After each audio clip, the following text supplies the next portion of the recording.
के लाला की जय, बालकृष्ण भगवान की जय, जय जय श्री राधे श्याम।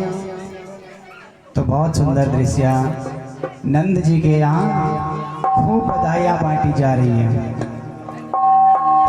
खूब नंदोत्सव हुआ और ये नंदोत्सव कई दिनों तक चला।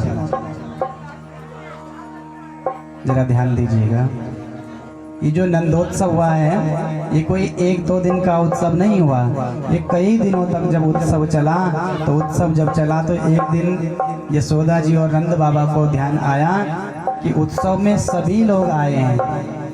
क्या याद आई? उत्सव में सारे लोग सम्मिलित हुए हैं लेकिन रोहिणी नहीं आई। मैया रोहिणी उत्सव में नहीं आई है और कहा देवी सारे लोग तो उत्सव मनाने आए हैं लेकिन रोहिणी क्यों नहीं आई होगी? यशोदा से कह रहे हैं नंद जी कि रोहिणी क्यों नहीं आई होगी। और इधर जब रोहिणी मैया नहीं आई तो दोनों रोहिणी मैया के पास पहुंचे और जैसे रोहिणी मैया के पास पहुंचे कहा देवी आप क्यों नहीं आई? उत्सव चल रहा है, आपको भी आना चाहिए था। लेकिन रोहिणी मैया ने एक बात कही, देखो नंद जी, हमारे पतिदेव जो वसुदेव जी है ना, वसुदेव जी की दूसरी पत्नी है रोहिणी मैया, इनकी दूसरी पत्नी है रोहिणी मैया। इन्होंने कहा देखो नंद जी उत्सव में तो हमारा आने का बहुत मन था लेकिन हमारे पति जो हैं कारागृह में बंद हैं और यदि पति के जीवन में कोई कष्ट हो ना, क्या कहा, यदि पति के जीवन में कोई कष्ट हो तो कहीं सज धज करके किसी उत्सव में नहीं जाना चाहिए, इसलिए मैं नहीं आ पाई हूँ। और यशोदा जी ने और नंद जी ने खूब समझाया, देवी चलो ये कोई साधारण उत्सव थोड़ी है। और वात्सव में जब रोहिणी मैया को ध्यान आया और ये संसार के बालक के जन्म का उत्सव थोड़ी है, ये तो ब्रह्म के अवतरण का उत्सव है। अब रोहिणी भी कहाँ नंदोत्सव में आई है और रोहिणी मैया भी नंदोत्सव में खूब लाला को गोदी में लेकर के खूब उत्सव मना रही है।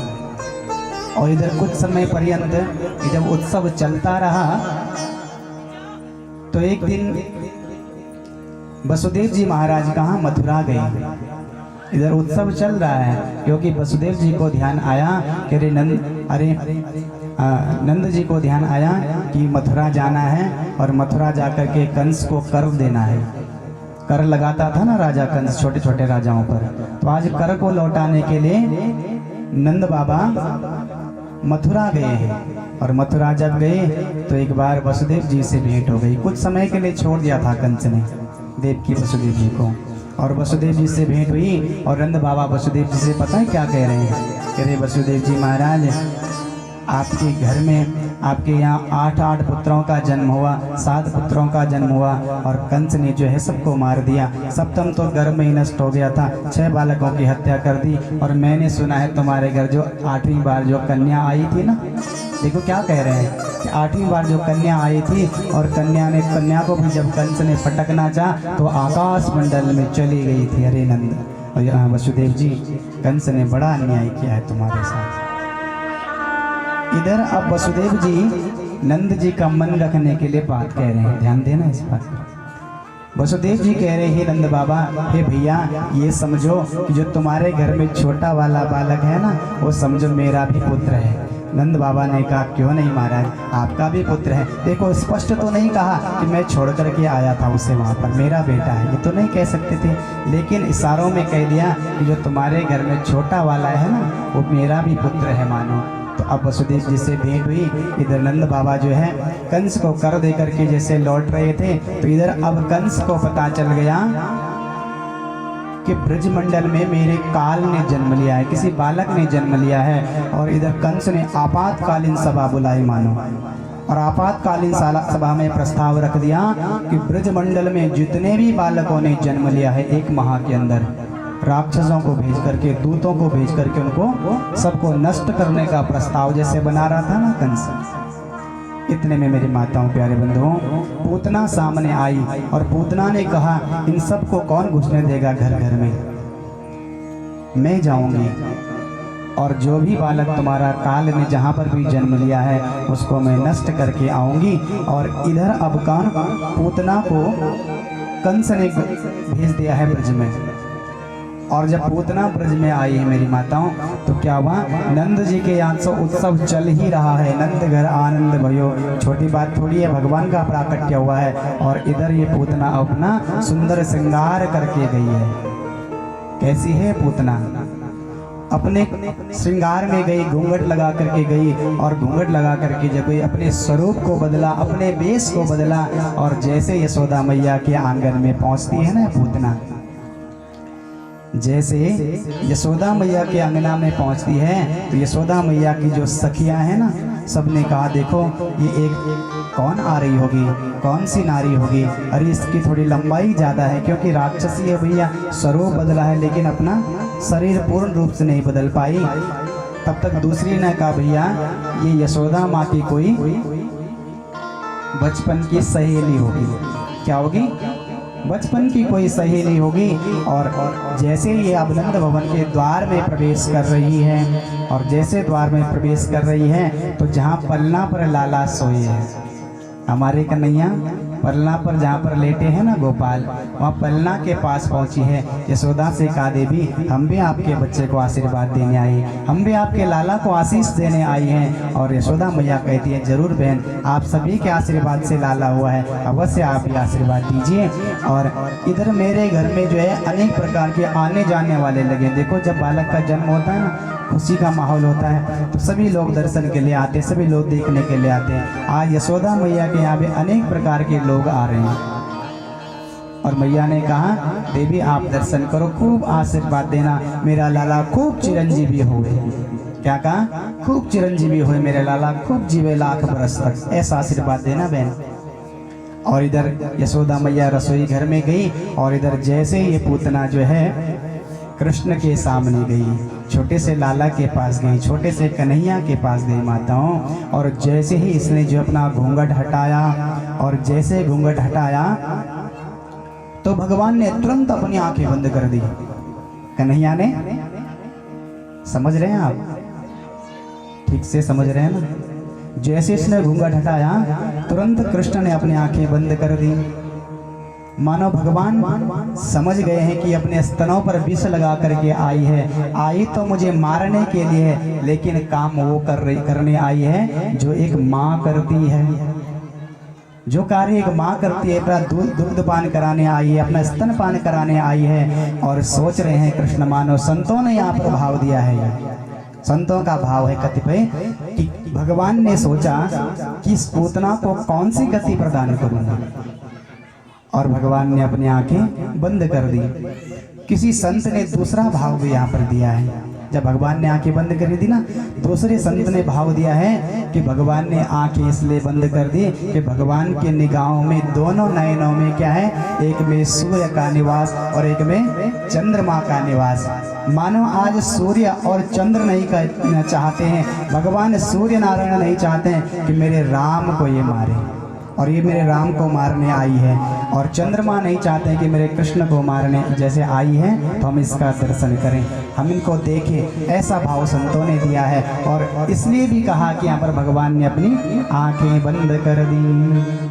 और जैसे भगवान ने अपनी आंखें बंद की, और पुनः पूतना ने भगवान नन्हे से कन्हैया को अपने गोदी में उठाया, और जैसे गोदी में उठाया अपना स्तन पान कराने लगी, जिस स्तनों पर विष लगा करके आई थी। और अब जब स्तन पान करने लगी हैं तो भगवान ने भी ऐसे नहीं कि थोड़ी देर स्तन पान किया, खूब भगवान जो है स्तन पान कर रहे हैं। बहुत सारा समय जब हो गया, 2 मिनट हो गए, 3 मिनट हो गए, अब पूतना सोचने लगी है कि अरे कैसा बालक है, मैं तो अपने स्तनों पर जहर लगा करके आई है, लेकिन ये मर नहीं रहा है। और जैसे कुछ समय और बीता, अब तो भगवान ने पूतना के प्राण खींचने प्रारंभ कर दिए। और जब मेरे गोपाल ने प्राण खींचने प्रारंभ कर दिए तो पूतना आकाश मंडल में उड़ने लगी। और जैसे आकाश मंडल में उड़ने लगी, अब भगवान उसके प्राणों का हरण करने लगे हैं। तो क्या कहती है पूतना, सामुंच मुंचालमिति प्रभासिणी निष्पीड्यमाना किल जीव मर्मणि बिभ्रेत्य नेत्रे चरणो भुजो मोहो प्रसन्न गात्रा क्षिपतिरुरोदः। क्षिपतिरुरोदा, रोने लगी। सामुंच मुंच, अरे छोड़ दे, अरे छोड़ दे, छोड़ दे, चिल्लाने लगी। आकाश मंडल में उड़ रही है। और इधर भगवान ने पूतना के जब प्राण हरण कर लिए तो पूतना धड़ाम से जमीन पर गिर पड़ी। पूतना का गोविंदाय नमो। पूतना के आज भगवान ने प्राण हरण कर दिए। पूतना का मेरे कन्हैया ने आज उद्धार कर दिया। बोले बाल कृष्ण भगवान की जय, नंद के लाला की जय। इधर ध्यान देना माताओं, इधर भगवान ने आज पूतना का प्राणों का हरण कर दिया, पूतना का वध कर दिया। और भगवान पूतना की छाती पर लेटे हैं, पूतना की छाती पर किलोल कर रहे हैं। और इधर जैसे सारे ब्रजवासियों ने देखा, अरे ये राक्षसी कन्हैया को उठा करके ले गई थी, हमारे कृष्ण को उठा करके ले गई थी, हमारे प्राण धन कन्हैया को उठा करके ले गई थी। तो दौड़ते दौड़ते आज सारे ब्रजमंडल के लोग, सारे ब्रजवासी वहां पर पहुंचे। ध्यान से सुनिएगा, जहाँ पर पूतना लेटी है। और क्या देखती है, माँ यशोदा भी दौड़ी दौड़ी आई। सभी सहेलियों ने कहा, यशोदा तेरी मति मारी गई थी क्या? तुमने इस राक्षसी के हाथ में अपना बालक क्यों दे दिया? यशोदा ने कहा, बहन इसके हाथ में तो नहीं दिया था, लेकिन आशीर्वाद देने आई थी। हमें क्या पता ये राक्षसी है, ये राक्षसी है, मेरे कन्हैया को अशुद्ध कर दिया। और अब क्या कर रही हैं, सारे ब्रज की जो गोपियां हैं ना, सारे ब्रजमंडल की जो समस्त जो माताएं वहां पर पहुंची हैं, अब भगवान का जो है भगवान के नाम से शुद्धिकरण कर रही है। देखो माताओं का एक पुराण अलग से होता है, जैसे 18 पुराण है ना, वैसे एक पुराण अलग से होता है जो जिसका नाम है वात्सल्य पुराण, प्रेममय पुराण। माताओं का जो प्रेम होता है वो सबसे अलग होता है। आज माँ यशोदा क्या कर रही है, भगवान का शुद्धिकरण कर रही है। क्या कर रही है, गोमूत्र स्नापयित्वा पुनर्गोरज समर्भका रक्षा चक्रुस्तचा सकृता द्वादशांगे सुनामभिः। सुखदेव जी कहते हैं, परीक्षित देखो तो सही इस लीला को, अपने आंखों में इस दृश्य को देखो तो सही। अब भगवान की मैया भगवान के नाम से भगवान का शुद्धिकरण कर रही है। क्या कहती है, इंद्रियाणि ऋषिकेशा प्राणान्नारायणो बत श्वेतदीपपते चित्तं मनो योगेश्वर वपुः। इंद्रियों की रक्षा ऋषिकेश भगवान करे मेरे लाला की, और प्राणों की रक्षा नारायण करें, और चित्त की रक्षा श्वेतदीप के पति करें, और मन की रक्षा योगेश्वर करे। अब क्या कह रही है, अनेक प्रकार से भगवान के नाम से भगवान को झाड़ा दे रहे। गोमूत्र से, गोरज से जो है भगवान का सुंदर स्नान कराया।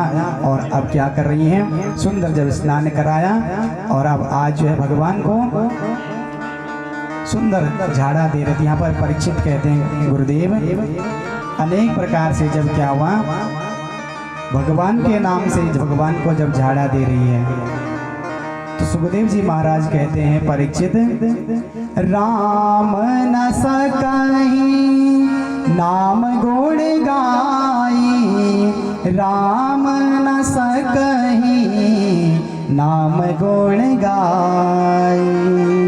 हे परीक्षित, भगवान के नाम में इतनी सामर्थ्य है, यदि भगवान भी स्वयं का नाम गाना चाहे ना, व्याख्या करनी चाहे ना, तो भगवान भी अपने नाम की व्याख्या नहीं कर सकते। इस प्रकार सुंदर यहाँ पर वात्सल्य पुराण बताया सुखदेव जी ने राजा परीक्षित को। और इसी क्रम में अब भगवान ने जो है मैया उठा करके कन्हैया को पल्ले में सुलाती है। और जैसे कन्हैया को पल्ले में सुलाती है तो इधर कुछ समय बाद अब कंस ने एक राक्षस को भेजा। देखो दुराचारी कंस इसको पता है कि जो मेरा काल ब्रज में जन्म ले चुका है, अब अनेक प्रकार के राक्षसों को उनको मारने के लिए भेज रहा है। अब की बार सकट नाम का राक्षस भेजा और ये राक्षस जब आया, ये बैलगाड़ी के ऊपर बैठ कर बैलगाड़ी पे आया और जैसे भगवान का स्पर्श किया, भगवान ने रुदतेनेन पादेन चित्तमे तत्र संशयः, भगवान ने चरण का स्पर्श किया और इस सकट नाम के राक्षस का गोविंदाय नमो नमः, कन्हैया ने इसका भी उद्धार कर दिया। और अब की बार देखो, जब भगवान शंकर देवादिदेव महादेव को पता चला, स्मरण रखना इस बात का, जब जब भी भगवान का अवतार हुआ है, हमारे आशुतोष भगवान शंकर दर्शनों के लिए अवश्य आए। राम अवतार में भी आए थे, भगवान शंकर दर्शनों के लिए आज आ रहे हैं। और अब जब दर्शनों के लिए आ रहे हैं ना भगवान शंकर, तो जो यशोदा मैया का महल है, और जैसे ब्रज में पहुंचे, यशोदा मैया के नंद भवन में, नंद बाबा के भवन के पास जब पहुंचते हैं तो दरवाजे पर आवाज लगाते हैं, अलग खोल दे, पलक खोल दे, अरे मैया अपने लाला के दर्शन करा दे। अब जैसे मैया ने आवाज सुनी कि कोई महात्मा आया है दर्शनों की कामना लेकर के लाला को, और माँ के हृदय में दक्त से आवाज हुई, अरे अब की बार ना जाने कंस ने किसको भेज दिया होगा मारने के लिए। और इधर वैसे तो भगवान ने अपना स्वरूप बदला था, अपने स्वरूप में परिवर्तन किया था। भगवान शंकर का स्वरूप कैसा है? गले में नाग डोलते हैं, बागंबर पहनते हैं, लंबी लंबी जटाएं हैं, मस्तक पर चंद्रमा शोभायमान हो रहा है। लेकिन भगवान शंकर ने भी यहाँ पर अपने स्वरूप को बदला। नाम क्या रखा? शंकरानंद ब्राह्मण के वेश में आए हैं। शंकरानंद ब्राह्मण के वेश में आए हैं, लेकिन स्वरूप में परिवर्तन किया, लेकिन गले में तो फिर भी नाग प्रभु के डोल ही रहे थे ना। और जैसे नाग डोल रहे थे तो इधर अब मैया ने दरवाजा खोला, देखा तो एक बाबा सामने खड़ा है। और जैसे बाबा पर निगाह पड़ी, कहा बाबा आपको क्या चाहिए? आपको अन्न चाहिए, आपको धन चाहिए, हीरे जवाहरात मणि जो आपको चाहिए मैं आपको दे सकती हूँ बाबा, लेकिन मैं अपने बालक के आपको दर्शन नहीं कराऊंगा। ध्यान देना, समझ रहे हैं? माँ के मन में डर है कि कंस ना जाने किस वेश में कौन से राक्षस को भेजता है, लेकिन ये तो भोले बाबा हैं, आशुतोष भगवान शंकर पधारे हैं। और जैसे भगवान शंकर ने कहा मैया तेरा लाला मुझे देख के डरेगा नहीं। मैया ने कहा बाबा कैसी बात कर रहे हो, देखो तुम्हारे गले में अनेक प्रकार के सांप डोल रहे हैं, इन सांपों को देख करके तो मेरा लाला डर जाएगा बाबा। जो आपको चाहिए, अन्न चाहिए, धन चाहिए, मैं वो आपको सब कुछ देने को तैयार हूँ, लेकिन अपने बालक के, अपने लाला के मैं दर्शन नहीं कराऊंगी। ध्यान देना, इधर भगवान शंकर कह रहे मैया आपको पता है आपका लाला तो ऐसे ऐसे 100 फन वाले शेष पर शयन करता है। अरे आपका लाला थोड़ी डरेगा, मुझे इन सांपों को देखकर थोड़ी डरेगी, तो छोटे छोटे सांप हैं। मैया ने कहा बाबा मुझे लगता है तुम गलत जगह आ गए हो। बाबा आप गलत जगह आ गए हो, मेरा लाला यदि स्वप्न में भी चित्र में भी सांप को देखता है तो डर जाता है। बोले नंद के लाला की जय, भागवत भगवान की जय। इधर जब बार बार जिद कर रहे हैं भगवान शंकर और बार बार मैया यशोदा मना कर रही हैं, तो भगवान शंकर के क्या कह रहे हैं कि मैया यदि आप दर्शन नहीं कराओगी लाला के तो मैं तुम्हारे दरवाजे पर बैठ करके यहाँ 12 वर्षों तक धूनी रमा दूंगा, धूना लगा दूंगा। 12 वर्षों तक मैं तुम्हारे दरवाजे पर ही मानो बैठा रहूंगा। लेकिन मैया भी कहने लगी बाबा यदि तू भी इतना हट्टी है तो मैं तुझसे ज्यादा हट्टी हूँ बाबा। तू 12 वर्ष तक बैठा रहेगा, मैं 24 वर्षों तक अपने लाला को बाहर नहीं आने दूंगी। और वैसे भी मेरे नंद भवन में कई दरवाजे हैं, दूसरे दरवाजे से बाहर जाएगा मेरे लाला।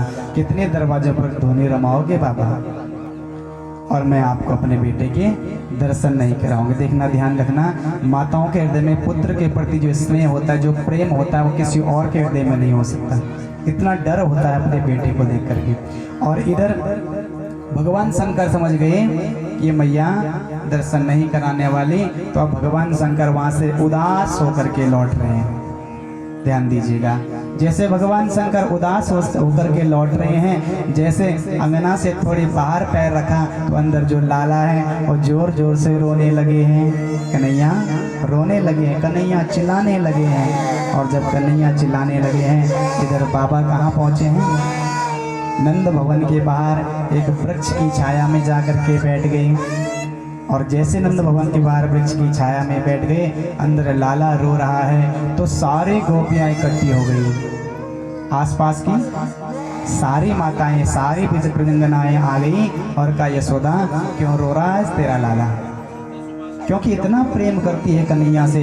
कन्हैया यदि थोड़ा रोए भी ना तो सारा ब्रजमंडल 1 मिनट में एकत्रित हो जाता है। और तुरंत सारी माताएं पहुंची, सारी देवियां पहुंची और यशोदा से कहती, क्यों रो रहा है तेरा लाला? ध्यान देना, हमारे समाज की भी पद्धति है ये।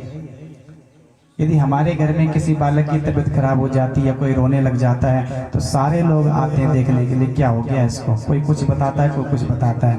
इसी प्रकार आज यशोदा मैया से ये सारी गोपियां कह रही हैं कि सुबह से तुम्हारे घर में कोई आया तो नहीं है? क्यों रो रहा है तेरा लाला?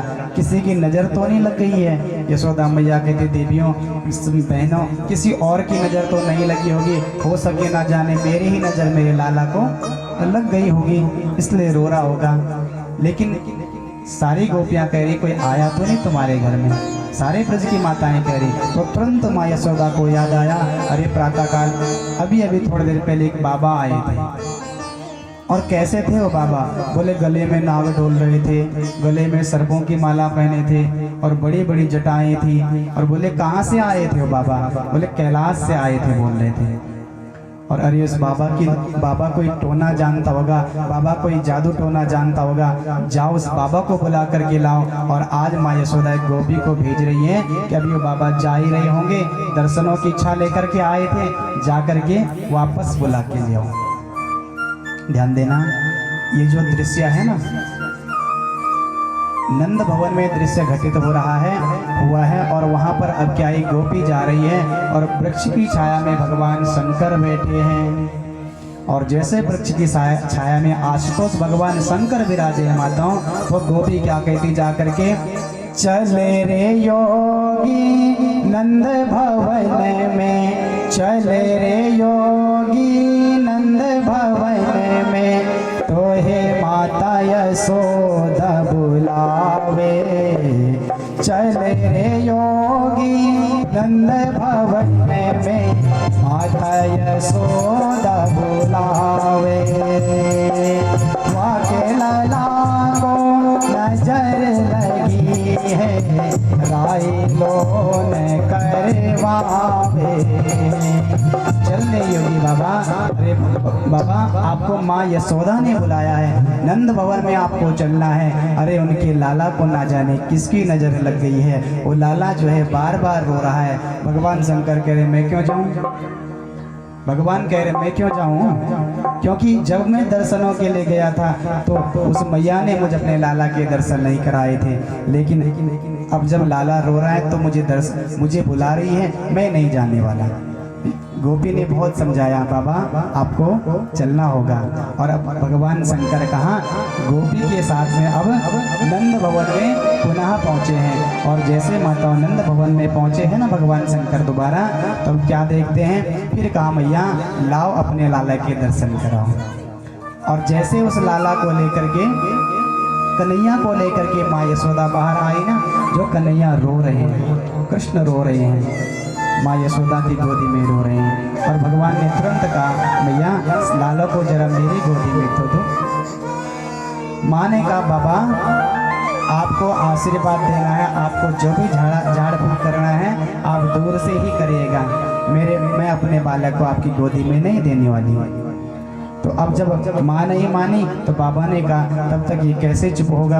और अब बाबा की गोदी में दिया, भगवान शंकर की गोदी में जैसे कन्हैया को दिया, कन्हैया तुरंत चुप हो जाए। नन्हे से कन्हैया तुरंत चुप हो गए। और जैसे माँ यशोदा की गोदी में दिया, तो फिर रोने लगी, और फिर बाबा की गोदी में आई तो फिर हंसना प्रारंभ कर दिया। और इस प्रकार की ब्रज लीला सुखदेव जी महाराज बता रहे हैं राजा परीक्षित को। परीक्षित, इस प्रकार ये सुंदर दृश्य नंद भवन के बारे घटित हो रहा है। और इधर अब माँ यशोदा विनती कर रही है, बाबा तुम तो कोई जादू टोना जानते हो, तुम्हारे पास लाला ठीक हो रहा है, चुप हो रहा है, हंस रहा है, हमारे पास आकर के रो रहा है, इसलिए बाबा ऐसा कोई उपाय करो जो लाला मेरे पास आकर भी चुप हो जावे। समझ रहे कि कन्हैया मेरी गोद में आकर मेरा लाला कभी रोवे ना। और बाबा ने कहा मैया एक काम करोगी? मैया ने कहा बाबा क्यों नहीं करेंगी। और बाबा कहते हैं मैया ऐसा कोई मेरा एक सुंदर सा स्थान बनाना, ऐसा सुंदर सा एक मंदिर बनाना, जब तुम अपने लाला का स्नान कराओगी तो स्नान का जो जल है वो मेरे मंदिर पर गिरेगा। ध्यान रखना, आज भी नंद भवन में जो लोग वृंदावन गए होंगे ना, आप लोगों में से कौन कौन वृंदावन गया है? बहुत सुंदर। आप नंद भवन में गए हैं, आपने देखा वहाँ पर सुंदर भगवान शंकर का मंदिर है। तो इतना सुंदर अब भगवान का मंदिर बनाया किसने? माँ यशोदा ने। और बाबा को दर्शन हुए, भगवान शंकर लौट करके वापस आ रहे हैं। तो कहती है मैया रह रे जोगी नंद भवन में ब्रज में वासो कीजे, रह रे योगी नंद भवन में ब्रज में वासो कीजे, रह रे योगी नंद भवन में ब्रज में वासो कीजे।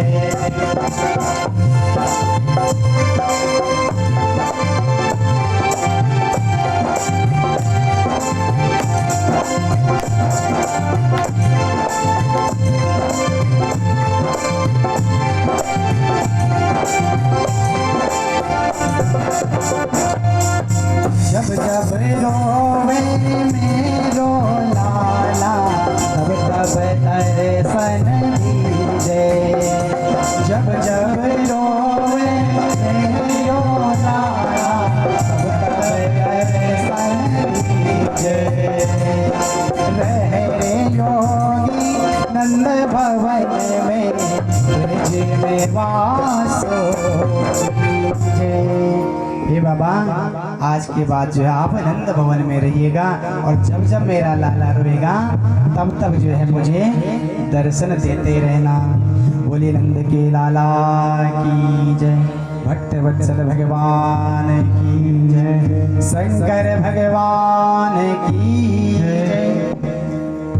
और इधर पावन कलकल निनादनी माँ गंगा के पावन तट शुक्रताल में परीक्षित जी कथा श्रवण कर रहे हैं और सुखदेव जी कथा सुना रहे हैं। कौन सुना रहे हैं कथा? सुखदेव जी महाराज। और सुन कौन रहे हैं? परीक्षित जी महाराज। अच्छा एक बात बताइएगा, ये परीक्षित क्यों सुन रहे हैं भागवत की कथा? क्या हो सकता है इनको कथा सुनने का? किस लिए सुन रहे हैं कथा? कथा में कई बार मैंने कहा है कि राजा परीक्षित क्यों कथा सुन रहे हैं। है किसी को पता क्यों सुन रहे हैं कथा? जिसको पता जरा हाथ उठाना, उठाइए निसंकोच भाव से। देखो भगवान की कथा है। अब मैं तो भैया 5 दिन हो गए व्यासपीठ पर बैठे बैठे 2 बजे आ जाता हूँ, 6 बजे उठता हूँ।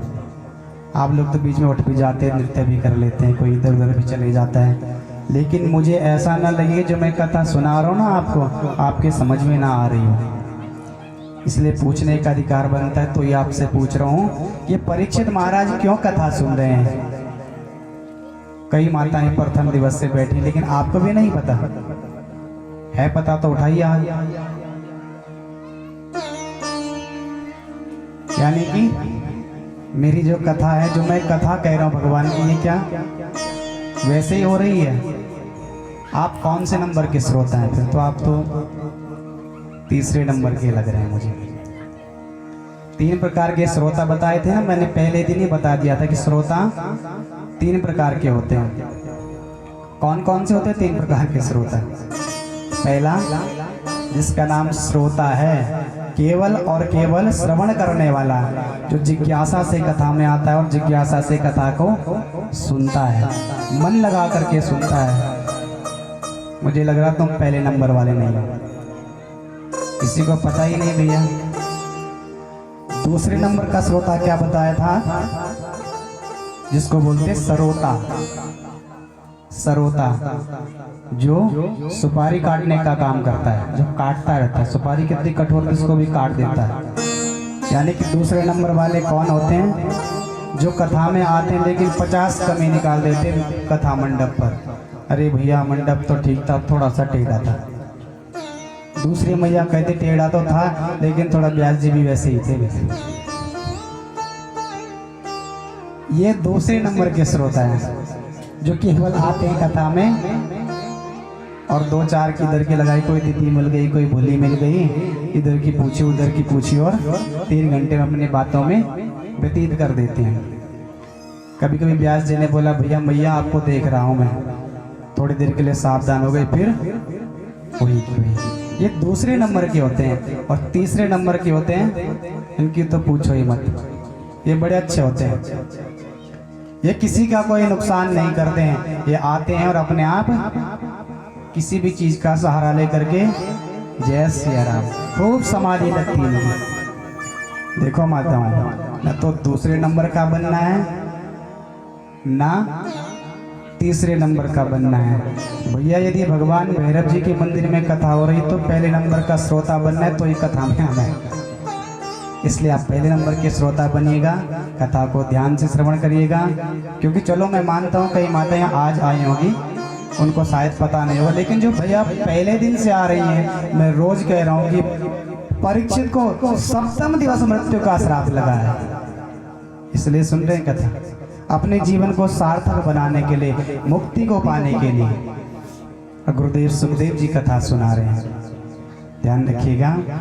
ये परीक्षित कौन है, ये परीक्षित वही हैं जो पांडवों के पौत्र हुए हैं, अभिमन्यु के पुत्र, उत्तरा के पुत्र। अब ये राजा बन गए हैं, और जब ये राजा बने हैं तो सप्तम दिवस में मृत्यु का श्राप लगा है, ऋषि का अपमान किया था। देखो ये मुख्य बातें हैं कथा की, ये जरूर याद होनी चाहिए, ध्यान रखना चाहिए। क्यों कथा सुन रहे थे परीक्षित राजा। इति लंघित मर्यादा सप्तमे तक्षको हनि, 7वें दिन में तक्षक नाग आएगा और परीक्षित तुम्हें डसेगा और तुम्हारी मृत्यु हो जाएगी। श्राप लगा है। और सुखदेव जी के मुख से सुंदर कथा का श्रवण कर रहे हैं, ध्यान रखना। और इसी कथा प्रसंग में सुखदेव जी महाराज राजा परीक्षित को कथा क्रम आगे बता रहे हैं और कहते हैं, परीक्षित दैत्यो नाम नृणाभरता कंस भृत्या प्रणोदिता चक्रवात स्वरूपेणा जहरासीन मर्भकम। अब की बार कंस ने चक्रवात, जिसको कहते हैं तृणावर्त को भेजा। राक्षस तृणावर्त को छोटे से कन्हैया को मारने के लिए भेजा, और भगवान ने तृणावर्त का भी गोविंदाय नमो नमः, भगवान ने तृणावर्त का भी उद्धार कर दिया। और इसी कथा प्रसंग में आगे अब सुखदेव जी कहते हैं, परीक्षित अब तो भगवान का नामकरण संस्कार हो रहा है। सभी लोग करते हैं ना बच्चों का नामकरण संस्कार, लेकिन इधर तो नंद बाबा यशोदा मैया भूल ही गई कि बच्चे का नामकरण भी करना है, क्योंकि इतना उत्सव मनाया, ये उत्सव 1 वर्ष तक चला। कितने वर्ष तक चला?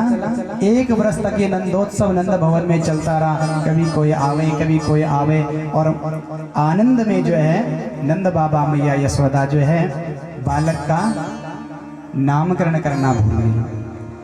और इधर ध्यान रखना, इधर वसुदेव जी के पास एक दिन गर्गाचार्य महाराज आए, और गर्गाचार्य महाराज को वसुदेव जी ने कहा, हे आचार्य जी आपको गोकुल में जाना है, और गोकुल में जाकर के जो है नंद बाबा के घर में जो 2 बालक पल रहे हैं ना, उनका नामकरण संस्कार करना है। इधर अब गर्ग महाराज कहाँ? गोकुल में आए हैं। और जैसे गोकुल में आए खूब उत्सव चल रहा है। गर्ग महाराज जैसे पहुँचे तो तुरंत क्या है, नंद बाबा ने बिठाया और आसन दिया। देखो आए तो थे अपने मंतव्य को लेकर, लेकिन स्पष्ट नहीं बता रहे थे कि हम किस लिए आए हैं। और इधर नंद बाबा ने जैसे बिठाया, कहा महाराज आचार्य जी आप कहाँ जा रहे हो।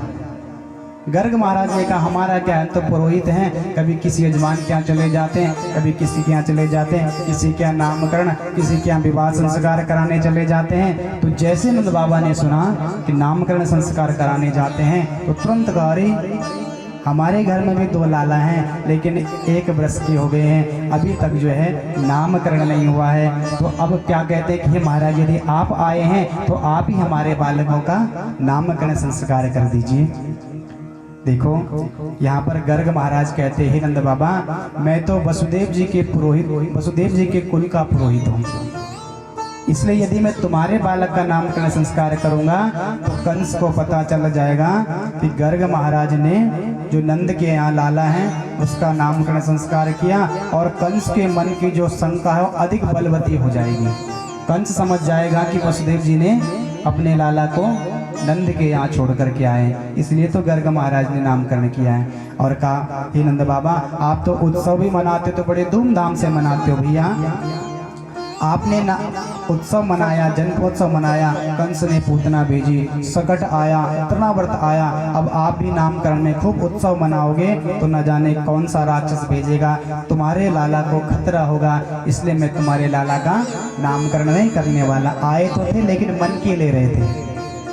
और इधर नंद बाबा ने तुरंत कहा महाराज ऐसी कोई बात नहीं है, यदि आप चाहते हैं ज़्यादा बड़ा उत्सव ना हो तो तुरंत कहा कि हम गौशाला में जाकर के ही नामकरण करेंगे। और आज गर्गाचार्य महाराज जो है नामकरण संस्कार के लिए तैयार हो गए, और नंद बाबा, यशोदा मैया, रोहिणी मैया बालकों को लेकर के गौशाला में पहुंच गए। बोल गौ मैया की जय। देखो गौशाला में नामकरण हो रहा है, और जब गौशाला में पहुंचे हैं तो इधर रोहिणी मैया और यशोदा माँ के मन में आया कि देखते हैं जरा कितना पक्का ब्राह्मण है। क्या मन में आया कि देखते कितने विद्वान ब्राह्मण हैं ये। परीक्षा लेने की सोची, थोड़ा सा जरा विनोदी स्वभाव है तो परीक्षा लेने की सोची कि देखते पहचानते हैं कि नहीं पहचानते हैं। तुरंत अदला बदली कर दी बच्चों की।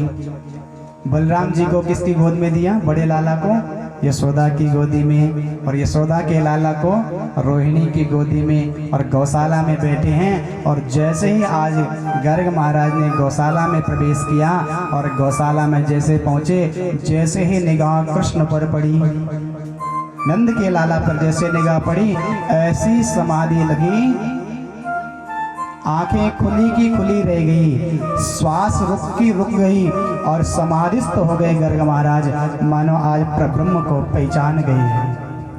प्रब्रह्म को पहचान गए।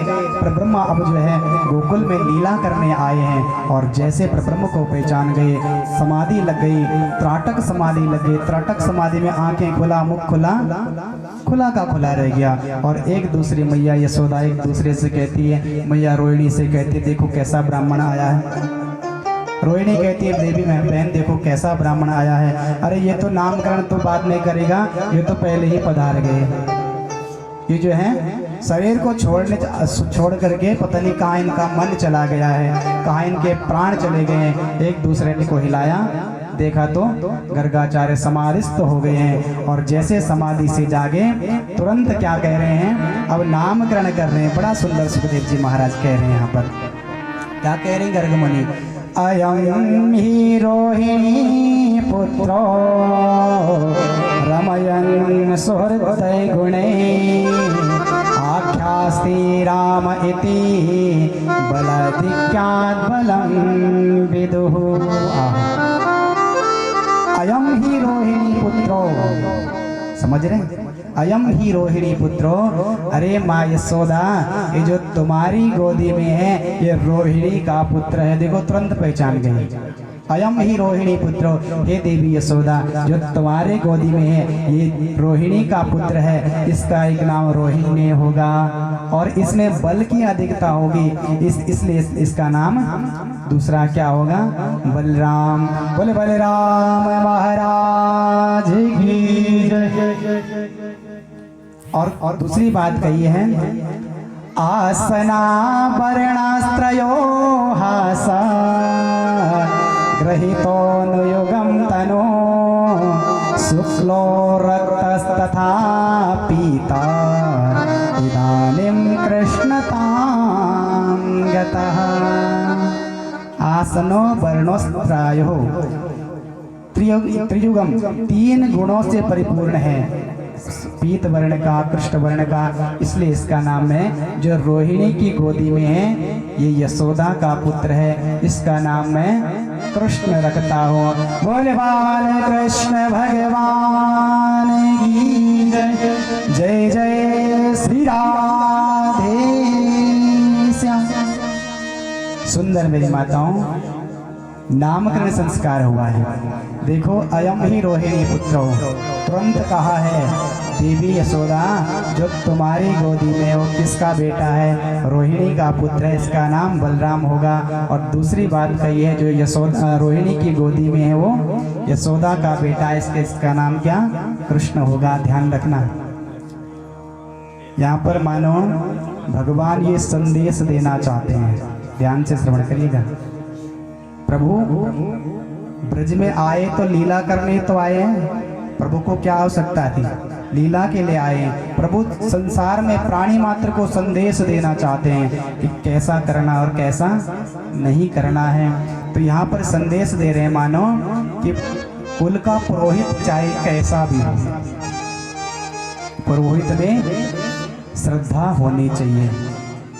पुरोहित अग्रे हितो, जो अग्रे हिते पुरोहितः, जो आगे आगे यजमान के आगे आगे पुरोहित का हित चाहता, यजमान का हित चाहता है, वही पुरोहित कहलाता है। इसलिए जो ब्राह्मणों में शंका ना करें, परीक्षण करने की आवश्यकता नहीं है। यहाँ पर मानव भगवान ने संदेश दिया है। और इसी कथा क्रम में आगे सुखदेव जी महाराज कह रहे हैं, परीक्षित अनेक प्रकार की भगवान ने लीलाएं की है। अब एक और लीला का वर्णन कर रहे हैं कि एक बार क्या हुआ, परीक्षित बाबा नंद जो है शालिग्राम की पूजा कर रहे थे। किसकी पूजा करते नंद बाबा, अपने पूजा घर में शालिग्राम की पूजा कर रहे थे। और जैसे शालिग्राम की पूजा कर रहे थे, बाबा नंद ने दूध से स्नान कराया, दही से स्नान कराया, घी से स्नान कराया, शहद से, शक्कर से, पंचामृत से भगवान शालिग्राम को स्नान कराया। सामने सिंहासन पर शालिग्राम भगवान को विराजमान किया। और इधर कन्हैया अब तो घुटनों के बल चलने वाले हो गए। क्या हो गए कृष्ण, घुटनों के बल चलने लगे हैं कन्हैया अब तो। और कृष्ण जो है घुटनों के बल चल करके आज पूजा घर के बाहर पहुंचे हैं। समझ रहे कन्हैया, कृष्ण जो है पूजा घर के बाहर पहुंचे हैं। और आज क्या देख रहे हैं कि बाबा दूध से स्नान करा रहे हैं, दही से स्नान करा रहे हैं, शहद से, शक्कर से। छोटा बच्चा होता है भगवान की लीला, छोटा बच्चा होता है समझता भैया दूध भी चढ़ रहा है, दही भी चढ़ रही है, शहद भी चढ़ रहा है, शक्कर भी चढ़ रही है, न जाने ये कितने मीठे हो गए होंगे शालिग्राम भगवान, न जाने कितने मीठे हो गए। बाबा इनका स्नान करा रहे हैं। और इधर भगवान को जैसे शालिग्राम भगवान को आसन पर स्थापित किया नंद बाबा ने, और हाथ में माला ली और माला का जैसे जाप करने लगे, इतने में क्या भगवान कृष्ण जो है घुटमन घुटमन चल करके पूजा घर में आए और बाबा नंद के बगल में बैठ गए और हाथ बढ़ाया आगे और सिंहासन से उठाया भगवान शालिग्राम को और सीधे अपने मुख में रख दिया। बोले नंद के लाला की जय। अपने मुख में रख दिया और उसे पपोरने लगे। छोटा बालक है ना, पता नहीं भगवान लीला कौन सी कर रहे हैं। और भगवान अब मुख में रखे शालिग्राम को। इधर अब नंद बाबा माला जाप कर रहे हैं, हरि शरणम हरि शरणम हरि शरणम हरि शरणम। और जब जैसे ही नंद बाबा की माला पूरी हुई, नंद बाबा ने जयकारा लगाए, बोले शालिग्राम भगवान की जय। और जैसे जयकारा लगाया, माला नीचे रखी और सामने प्रणाम किया, दंडवत किया, तो सामने क्या देखते हैं, शालिग्राम भगवान कहीं दिखाई नहीं दिए। और जब शालिग्राम भगवान कहीं दिखाई नहीं दिए तो बाबा ने चारों ओर दृष्टि घुमाई, इधर देखा, कहीं भी भगवान दिखाई नहीं दिए। तो बगल में क्या देखते हैं, बाबा की बगल में नन्हे से कृष्ण बैठे हैं, नन्हा सा लाला बैठा हुआ है, कन्हैया बैठे हैं। और लाला से कहा, कन्हैया लाला तुमने कहीं हमारे शालिग्राम भगवान को देखा है क्या? लाला बोलेंगे कैसे, कन्हैया बोलेंगे कैसे, क्योंकि मुख में तो रखे शालिग्राम भगवान को, बोल कुछ सकते नहीं, केवल ऊ करके आवाज़ दे रहे हैं। तो जैसे बाबा ने देखा, लाला का एक मुख इधर से फूला हुआ है, दूसरी तरफ से एक चांटा लगाया और शालिग्राम भगवान गिर करके सामने पहुंच गए। बोले शालिग्राम भगवान की जय, नंद के लाला की जय, जय जय श्री राधे श्याम। अब जैसे मेरी माताओं शालिग्राम भगवान नीचे गिरे और तुरंत बाबा ने उठाया, अरे कैसा लाला है, अरे भैया तुमने तो हमारे शालिग्राम को पवित्र कर दिया है। और पुनः गंगा जल से स्नान कराया, यमुना जल से स्नान कराया और पुनः आसन पर स्थापित किया। 50 बार भगवान से क्षमा मांगी, प्रभु छोटा सा बालक है मेरा। सुन रहे हैं आप? कई बार क्षमा याचना की, प्रभु छोटा सा बालक है, नन्हा सा गोपाल है, बहुत भजन किया, बहुत तप किया, तब जाकर के हमें लाला प्राप्त हुआ है। प्रभु इसको भी माफ करना और मुझे भी क्षमा कर देना। और इधर देखो, नंद बाबा ने भगवान से तो क्षमा याचना की अपने लाला के लिए और स्वयं के लिए भी, लेकिन लाला को आज डांटने लगे हैं। ध्यान रखना, पिता का स्वभाव जरा कठोर होता है, पिता स्वभाव से जरा उग्र भी होते हैं बच्चों के लिए। इसलिए होते हैं कि भैया अगर अभी इनको समझाया नहीं जाएगा तो न जाने आगे चलकर कौन कौन से और उदंड करेगा। इसलिए पिता के हृदय में थोड़ी कठोरता भी रहती है। और आज लाला को डांटा, चल तो जा तेरी मैया के पास लेकर के चलता हूँ। और जैसे मैया के पास लेकर के गए और कहा, देख यशोदा तेरे लाला ने आज क्या किया है। शिकायत कर रहे हैं माँ से, मैया से शिकायत कर रहे थे, तेरे लाला ने क्या किया है। अरे वो तो मैं भगवान की पूजा कर रहा था, शालिग्राम प्रभु को मुख में रख दिया और अपने मुख में रख करके अपवित्र कर दिया। और माँ ने कहा, ऐसा क्यों बोलते हो? माँ ने कहा, महाराज ऐसा क्यों बोलते, छोटा सा लाला है, हमने खूब भजन किया, खूब गौदान किया और गायों का दान किया, अनेक प्रकार के संतों की सेवा की, अनेक प्रकार से साधुओं की सेवा की, तब जाकर के हमें ये लाला मिला है। और आप जो इसको इतना डांट रहे हो, तो आज माँ यशोदा ने क्या क्या माताओं, भगवान का हाथ पकड़ करके भगवान को उठा करके अपने कक्ष में ले गई, पल्ले में सुलाया, भगवान को खूब श्रृंगार किया है। अब क्या कर रही हैं यशोदा मैया, खूब सजा रही हैं कन्हैया को, खूब सुंदर श्रृंगार किया, मोर मुकुट पहनाया, पीताम्बरी पहनाई। और जो लाला भी घुटनों के बल चलते थे ना, पैरों में पायल बांधी। और ये जैसे ही मैया ने इसकी उंगली पकड़ी, आज ये लाला खड़ा हो गया। और जैसे कन्हैया आज खड़े हो गए ना, तो माँ ने सब कहा, अरे अभी अभी देखो तो ये कन्हैया घुटनों के बल चलता था और अभी ये खड़े हो गए हैं। होता है ना ऐसा, जब बालक पहली बार खड़ा होता है ना, पहली बार चलना शुरू कर, माँ कहती देखो देखो भैया आज तो इसने चलना प्रारंभ कर दिया। हल्ला मचा देती है माताएं घर में, एक को बुलाया, दूसरे को बुलाया, जो भी आया उससे कहने लगती है आज तो इसने चलना प्रारंभ कर दिया है। अब माँ यशोदा अपने कन्हैया की उंगली पकड़ करके चलाने का प्रयास कर रही है। और जैसे चलाने का प्रयास कर रही थी प्रयास चलाने का, और देखती क्या, अब तो ये लाला नाचने लग गए हैं। रुनुक झुनुक जो है भगवान के पैरों में पैजबियाँ बजने लगी। तो आइए कुछ देर हमारे संगीत के बंदों के साथ हरिनाम का सहारा लगे, तत्पश्चात कथाक्रम को आगे बढ़ाएंगे। भगवान अब नाचने लगे नंद के आंगन में। इस दृश्य को अपनी आंखों पर हृदय पटल पर उतार करके देखेगा नंद बाबा को महल, और कन्हैया आज नाच रहे। बोले नंद के लाला की जय, बोलो वृंदावन बिहारी लाल की जय।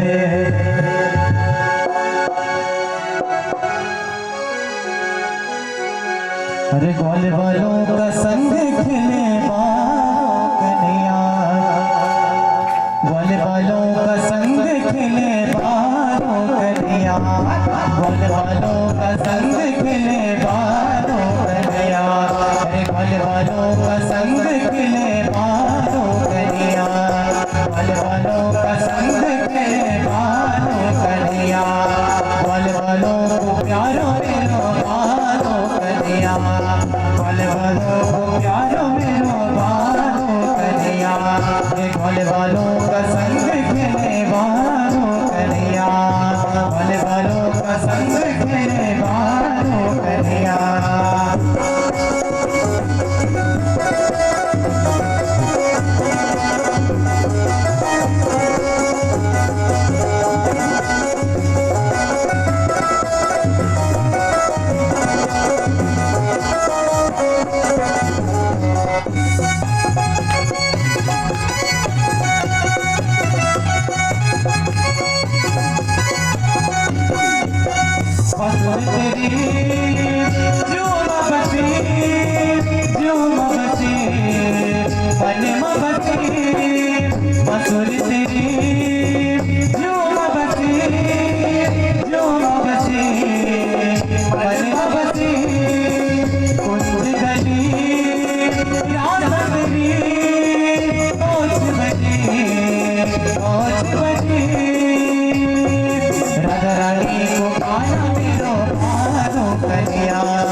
कृष्ण भगवान की जय, नंद के लाला की जय, भक्त वत्सल भगवान की जय।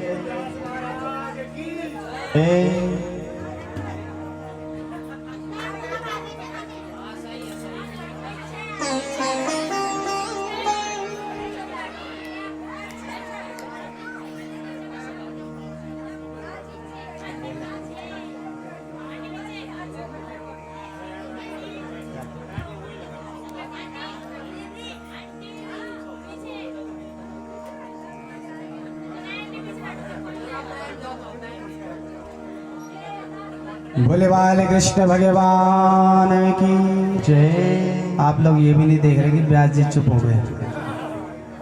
मैं तो इसलिए चुप हो गया, आप लोग बोलो तो बोल ही रहे तो बोलो। चलो कोई बात नहीं, भगवान का उत्सव है, नृत्य भी होना चाहिए, कथा का श्रवण भी होना चाहिए। और आप लोग इसे बड़े ध्यान से कथा सुन रहे हैं, ये मुझे भली भांति ज्ञात है। तो चलिए भगवान की चर्चा को आगे बढ़ाएंगे। स्मरण रहे, ये जो हम लीला श्रवण कर रहे हैं ना, ध्यान रहे, ये किसी संसार के किसी बालकों की या किसी बंधु बांधवों की चर्चा और किसी का उत्सव नहीं है। ये उस परब्रह्म की लीला है जिसके हम अंश हैं, जो हमारा अंशी है। वही परब्रह्म अब गोकुल में बालक बन करके आया है। तो हम लोग सभी लोग श्रवण कर रहे हैं भगवान की सुंदर सुंदर बाल लीलाएं। जरा ध्यान पूर्वक श्रवण करिएगा। आपने अभी भी श्रवण किया है कि आज माँ यशोदा के आंगन में, नंद बाबा के आंगन में एक कन्हैया जो कुछ देर पहले घुटनों के बल चल रहे थे। क्या चल रहे थे? जोर से बोले। हाँ, घुटनों के बल जो चल रहे थे ना, वो अभी जैसे मैया ने हाथ पकड़ा तो वो नृत्य करने लगे हैं।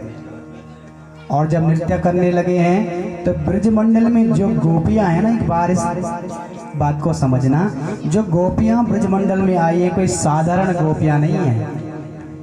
ये श्रुति रूपा गोपी हैं, ये ऋषि रूपा गोपियां हैं। ये क्या करने आई हैं? भगवान की लीला का दर्शन करने के लिए आई हैं ब्रज में। और जैसे आज उस नंद भवन में, उस नंद बाबा के अंगना में माँ यशोदा के साथ में भगवान नृत्य कर रहे थे मेरे गोपाल, तो एक श्रुति रूपा गोपी ने देख लिया। मत किसने देखा? एक श्रुति रूपा गोपी ने देख लिया। और श्रुति रूपा गोपी क्या, और गोपियों के पास गई और गोपियों से कहा, बहन आज वो परब्रह्म मैंने आज ब्रह्म को नाचते हुए यशोदा मैया के अंगने में देखा।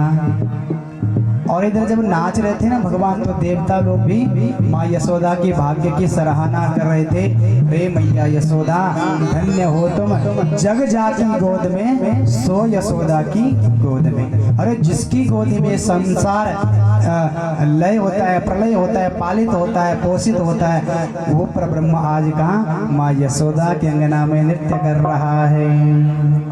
और जैसे उस श्रुति रूपा गोपी ने देखा और गोपियों के पास गई, सबको कहा, बहन आज मैंने ब्रह्म को नाचते हुए देखा, ब्रह्म को मैंने आज नृत्य करते हुए देखा। और अब देखो, इन गोपियों के पास कोई बहाना चाहिए, इनको कोई बहाना चाहिए कृष्ण से मिलने का। कृष्ण के दर्शनों की मन में लालसा है ना गोपियों के, अब कोई बहाना चाहिए। ध्यान रखना, ब्रजमंडल का नियम था, या अभी भी है, ब्रज में नियम है कि जो नई बहू आती है ना घर में विवाह करके, उनको 1 साल तक बड़े पर्दे में रहना पड़ता है। बड़े पर्दे में रहना पड़ता है, यानी कि उनको 1 वर्ष तक स्वेच्छा से कहीं जाने की अनुमति नहीं होती है। किसको पूछना पड़ता है? कौन होती घर में उनसे? बुजुर्ग। बोलिए, जोर से बोलो। सासू जी को पूछना पड़ता है। और जब सासू जी को पूछना पड़ता है तो सासू जी का क्या पता भैया जाने दिया ना जाने दिया। इन्होंने आपसी वार्ता की, आपस में समझौता किया, आपस में बातें की कि अब कैसे उस नंद के लाला को देखने जाए, क्योंकि ऋषि रूपा गोपी है, श्रुति रूपा गोपी है, साधारण गोपियां नहीं है। आई ही ब्रजमंडल में इसलिए कि कन्हैया कैसे भी हमें मिले। कैसे भी कृष्ण के दर्शन हो। समझ रहे हैं ना। तो इन्होंने क्या किया, सासू जी जो इनकी है ना, ये रोज जाती है मंदिर भगवान शंकर के, रोज का इनका नियम है। भगवान शंकर के मंदिर जाने के बहाने सहेलियों से इधर उधर की बातें भी हो जाती रास्ते में, लेकिन बहू को कहीं जाने नहीं देती। अब तो सारी गोपियों की जो सास है ना, वो जा रखी है भगवान शंकर के दर्शन के लिए। इन्होंने अपने अपने घर की मटकियां फोड़ना प्रारंभ कर दिया। क्या किया गोपियों ने, अपने अपने घर की मटकियां फोड़ना प्रारंभ कर दिया। किसी ने 1 मटकी फोड़ी, किसी ने 4 मटकी फोड़ी। सुखदेव जी कहते हैं राजन, एक गोपी ने तो अपने घर की सारी मटकियां फोड़ दी। और जैसे सारी मटकियां फोड़ी, अब इनकी सासू जी घर आई और सासू जी ने पूछा ये किसने किया है, तो तुरंत उन्होंने कहा कि नंद का लाला आया था, और नंद के उस नन्हे से लाला ने हमारे घर की सारी मटकियां फोड़ दी। अब तो सासू जी का चेहरा खूब गुस्से से तिलमिलाया। उस नंद के लाले की इतनी हिम्मत, यशोदा के लाला की इतनी हिम्मत कि हमारे घर में आकर के मटकियां फोड़े। भैया अब तो कहा बहू, यदि मैं जाऊंगी, हम सब जाएंगे तो बात कुछ ज्यादा बढ़ जाएगी। क्या कहा कि बात कुछ ज्यादा बढ़ जाएगी, यशोदा के पास जाएंगे ना तो बात कुछ बढ़ जाएगी, झगड़ा भी हो सकता है, बहस भी हो सकती है, इसलिए अब तुम चली जाओ। देखो कितना सुंदर बहाना निकाला कि बहू तुम सब जाओ और खूब समझा करके आना यशोदा को, अपने लाला को जरा संभाल करके रखिएगा। और इन सारी गोपांगनाएं, सारी गोपियां आज प्रातः काल क्या है, नंद भवन की ओर जा रही हैं। और जैसे ये नंद भवन की ओर जा रही माताओं, तो इधर यशोदा मैया क्या देखती है कि जितनी भी ब्रज की गोपियां हैं आज नंद महल में पधारी हैं। माँ ने सोचा हमारे यहाँ न तो कोई सत्यनारायण की कथा है, न कोई पूजा पाठ है, न मैंने इनको निमंत्रण दिया, ये आई क्यों होगी, क्यों आ रही होगी सारी गोपियाँ मेरे घर पर। और जैसे गोपियाँ नंद भवन में पहुंची, आवाज लगाई, हे मैया यशोदा, कहाँ है तुम्हारा लाला, कहाँ है तुम्हारा कृष्ण। मैया का तो लगा कि कृष्ण ने ऐसा क्या कर दिया होगा जो कृष्ण को ढूंढ रही है। और जैसे आवाज लगाई, माँ ने कहा गोपियों क्या बात है, क्यों कृष्ण को ढूंढ रही है सुबह सुबह, और क्या बात हो गई है। तो ये गोपियाँ क्या कर रही हैं, उल्हाना दे रही है। अभी कन्हैया अंदर, अभी बाहर नहीं आए, अभी इनको दर्शन नहीं हुए, अंदर हैं कृष्ण अभी। और कन्हैया अंदर सुन रहे हैं कि मैं तो गया ही नहीं कहीं। और ये गोपियाँ क्या सुंदर उल्हाना दे रही हैं। सुखदेव जी परीक्षित से कहते हैं, परीक्षित जरा इस दृश्य पर, जरा इस दृश्य को अपने हृदय में उतार करके देखना। परीक्षित सावधान हो गए। परीक्षित महाराज तुरंत सावधान है, गुरुदेव कौन सा दृश्य है। तो कह रही हैं गोपियां, उलाहना दे रही हैं, वत्सान मुंचन क्वचिद समये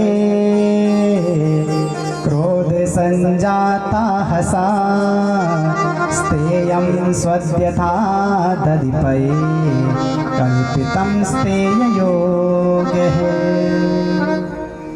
बस बत्सान मंचन क्वचित समय। अरे माँ यशोदा, तुम पूछ रही हो तुम्हारे लाला ने क्या किया, तुम्हें पता है तुम्हारे लाला ने क्या किया। बत्सान मंचन क्वचित समय, अरे जब हमारे गाय को दोहने का टाइम होता है ना, तुम्हारा कृष्ण आकर के हमारे बछड़ों को खोल देता है। और ये बछड़े जब खुलते हैं तो ये जा कर के दूध निकालने से पहले गाय का सारा दूध पी जाते हैं। बोले नंद के लाला की जय, बाल कृष्ण भगवान की जय।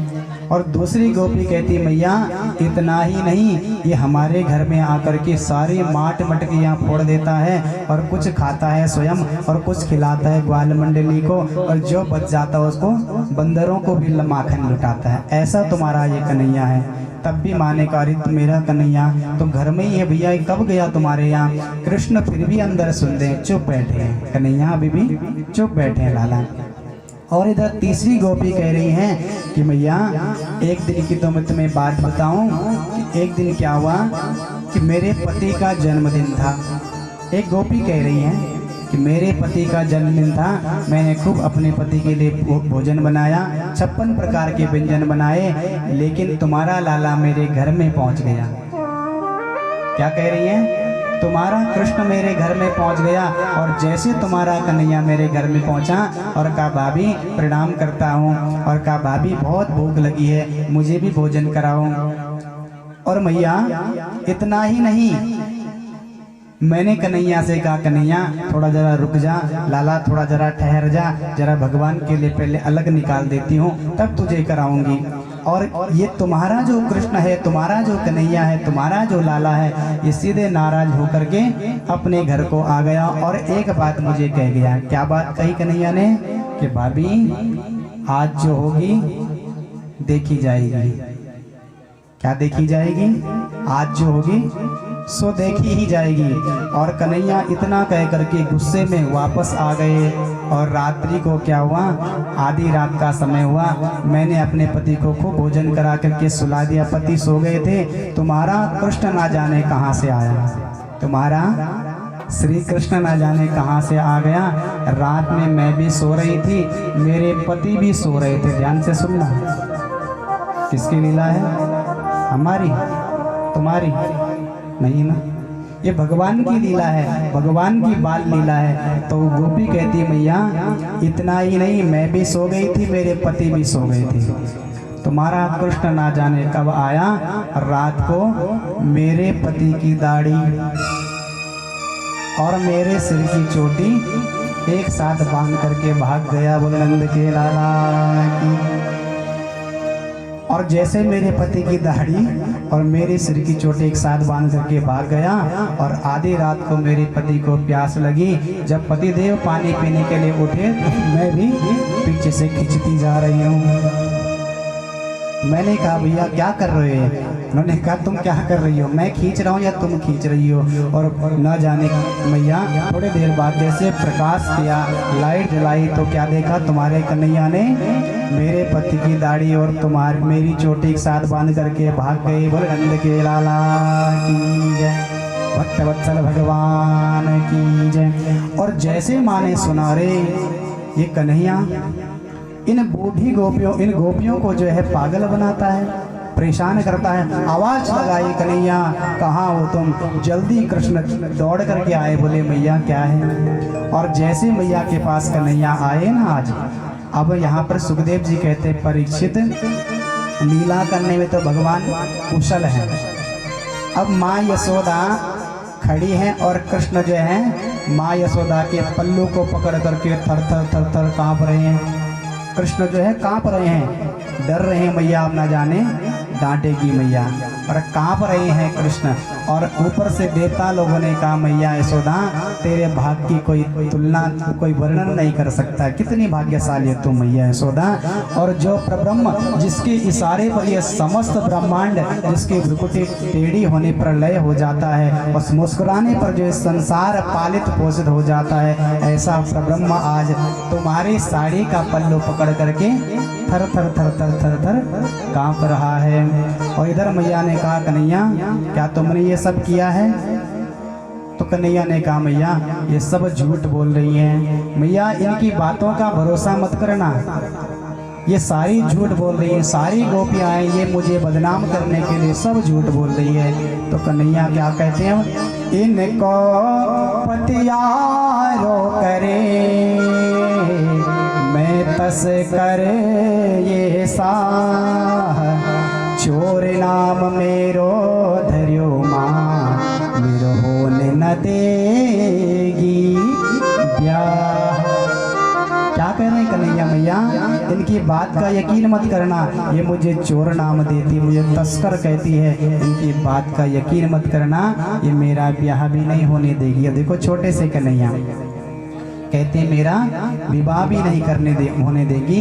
इसी क्रम में अब सुखदेव जी महाराज कहते हैं राजन परीक्षित भगवान ने अनेक प्रकार से सुंदर सुंदर लीलाएं ब्रज में की है। भगवान ने अनेक प्रकार की लीलाएं ब्रजमंडल पर की। और इधर एक दिन अब क्या कह रहे हैं सुखदेव जी महाराज परीक्षित से, ये परीक्षित एक दिन तो मैया अपने हाथों से कृष्ण के लिए माखन निकाल रही थी। देखो माताओं का स्वभाव होता है ना कि बेटा रात को जल्दी सो गया था, सभी के मन में आती कि रात में बालक जल्दी सो गया था, सुबह उठेगा तो कुछ खाने पीने की व्यवस्था जल्दी करनी पड़ेगी आज। तो वही मैया सोच रही है कि कन्हैया उठने वाले हैं, और जैसे कन्हैया उठेंगे तो कन्हैया क्या सुबह सुबह माखन मांगेगा, और यदि माखन मांगेगा तो मेरे घर में बासी माखन रखा हुआ है, मैं अपने लाला को बासी माखन नहीं दे सकती, अपने बेटे को बासी माखन नहीं दे सकती, ताजा माखन निकाल रही है मैया, आज दही बिलो रही है मैया। तो सुखदेव जी कहते हैं राजा परीक्षित ध्यान पूर्वक सुनिए। परीक्षित क्या कहते हैं सुखदेव जी महाराज, एकदा गृहदासेषु यशोदानंद गेहिनी कर्मांतरनयोक्तासु निर्ममान्या स्वयं दधिः। हे परीक्षित, आज तो माँ यशोदा स्वयं अपने हाथों से दही बिलो रही है और मन में सोच रही है, मनसा कर्मणा वाचा, तीनों प्रकार से भगवान का कार्य कर रही है। ध्यान देना, परीक्षित को सावधान होकर कह रहे, परीक्षित सावधान होकर के सुनो, आज मैया यशोदा मन से, क्रम से और वचन से भगवान का चिंतन करे, भगवान के लिए माखन बना रही है। यानी कि कह रहे हैं जीव को मन से भी भगवान के प्रति समर्पित होना चाहिए, कर्म से भी भगवान के प्रति समर्पित होना चाहिए, और वचन से भी भगवान के प्रति समर्पित भाव होना चाहिए। मनसा कर्मणा वाचा, 3 प्रकार की भक्तियाँ, मन से, क्रम से, वचन से, 3 प्रकार की भक्ति बताई गई है। और आज मैया यशोदा तीनों प्रकार से भगवान का चिंतन कर रही है। मन से सोच रहे, देखो मन में भी कृष्ण का चिंतन है कि कृष्ण उठने वाले हैं, कन्हैया उठने वाले हैं, तो मन में चिंतन चल रहा है। मन सहा कर्मणः, कर्म से क्या कर रही है, माखन बना रही है। समझ रहे हैं आप लोग, कर्म से माखन बना रही है, दही बिलो रही है कि माखन निकलेगा और कृष्ण को खिलाऊं। ये कर्म से काम कर रहे, कर्म से भक्ति करे, मन से भी, कर्म से भी और वचन से भी, जो बोल रही है कि कन्हैया उठने वाला है, कृष्ण उठने वाला है। और जैसे अब प्रातःकाल हुआ और कन्हैया जाग गए, और जैसे नंद का वो लाला जागा, हमारे ऊपर ब्रह्म वो कृष्ण जैसे प्रातःकाल जागे, तो रात को माँ ने आँखों में काजल लगाया था ना, माताएं लगाती है बच्चों की आँखों में काजल, किसी की नजर ना लगे। सभी लोग लगाते हैं ना, छोटे बच्चे की आंखों में काजल लगाते, भैया कोई देखेगा भी तो नजर ना लगे मेरे बालक को। तो माँ ने भी काजल लगाया था कन्हैया को पहले दिन, और अब जैसे कन्हैया उठे, उठ करके आंख मीचने लगे, आंख मीचने लगे तो जैसे आंखों पर हाथ घुमाया, वो जो काजल थी ना कृष्ण की, वो सारे आंखों पर फैल गई और जगन्नाथ भगवान के जैसा चेहरा बन गया। और माँ के पास आ जाए, मैया माखन चाहिए। माँ ने कहा कन्हैया जरा रुक तो सही लाला, बेटा रुक तो सही, तुम्हारे लिए तो बना रही हूँ, जरा तब तक थोड़ी इंतजार कर ले बेटा। माँ कन्हैया ने कहा मैया अभी चाहिए, तुरंत चाहिए। तो माँ ने कहा ज़्यादा जिद कर रहा है कृष्ण, तो माँ ने कहा बेटा कल का बासी माखन बचा हुआ उसको खा ले। कन्हैया ने कहा मैया बासी ने, मुझे तो ताजा माखन चाहिए। करते हैं ना बालक जिद मैया से, और जो जिद बालक माँ से करते ना, पिता से नहीं करते।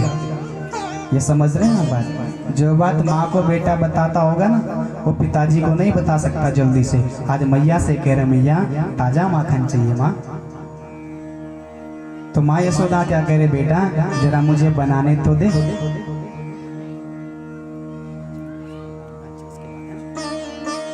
क्या कर रही माता मैया, बेटा जरा 5 मिनट ठहर तो जा लाला, कन्हैया रुक तो जा बेटा, 5 मिनट 2 मिनट रुक तो जा बेटा। कन्हैया कहते नहीं मैया। तो माँ ने सोचा ये नहीं मानने वाला।